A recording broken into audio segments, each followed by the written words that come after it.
હાજી બાબુ જાન મોહમ્મદભાઈ ગુજરી ગયા તે પછી જે ચૂંટણી બોલાવી અને જે બધાને સમાજને જે બધાને ભેગા કરી નમાજીઓને આજુબાજુના વિસ્તારમાં બધી જે ચૂંટણી પ્રક્રિયા છે એ તમારે અહીંયા જે ચૂંટણી પ્રક્રિયા કરવાની હોય ને એ ચૂંટણી પ્રક્રિયા થઈ નહીં.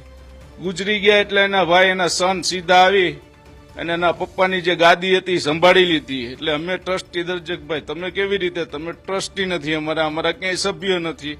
રાજકોટમાં 3 લાખ મુસ્લિમ રહીએ ને 12 ટ્રસ્ટી, તો એમાં કોઈ ટેલેન્ટ વાળા હતા જ નહીં કે તમે આવીને સીધે તમારા પિતાશ્રીની ગાદી સંભાળી લ્યો. ઈનો ચલાવી લેવાય. આ વખતે આ લોકોએ મારી પાસે ઓડિયો ક્લિપ છે એ લોકોની 2.5 કરોડનો ખર્ચો કરાવ્યો. જે ગેબન સાહેબ 2019માં ભાઈ આવ્યા, 2019માં આ લોકોએ 2.5 કરોડનો ખર્ચ દેખાડ્યો હિસાબમાં. તો 2.5 કરોડ રૂપિયાનો ખર્ચ થતો જ નથી. એનું કારણ છે કે ડ્રાફ્ટિંગ બનાવી અને જે કાંઈ હોય આંકડા ચડાવી અને આ લોકો હિસાબ કરે. 2019માં જયારે મેં રાજીનામું આપ્યું ત્યારે 80-85 લાખ રૂપિયાની બેલેન્સ હતી, તેમજ કે 12 કે 15 લાખ રૂપિયાની એફડી હતી. અમારી તમામ માહિતીથી અપડેટ રહેવા માટે જોડાયેલા રહો S9 ન્યૂઝ સાથે.